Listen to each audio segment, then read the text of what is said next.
had the honor of being asked to MC the Women in Automotive event for the first and the second one.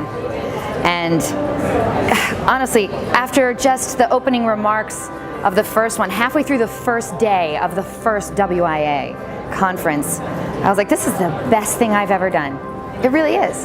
We're inspiring, we're motivating, we're changing lives out there. I know it's hard to think that a conference could change lives out there, but it does, and it makes a difference.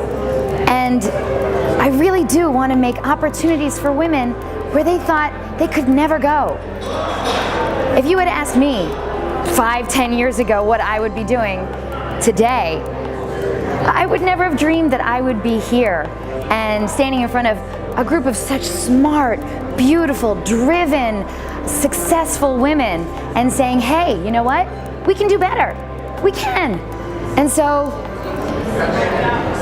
in short, I had to be even more a part of it than I already was. emceeing just wasn't enough. I had to be a board member so I can also leave my mark on the women in automotive industry, and I'm so glad I did. It's the best thing I've ever done.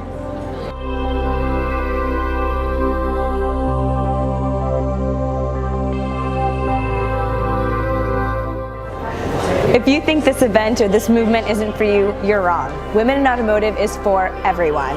Man, woman, dealership, vendor, OEM, sales, finance, back office, service, it doesn't matter. We want you to join us because this movement is about bringing us all together to make this industry better. So check us out on womeninoautomotive.com and join us.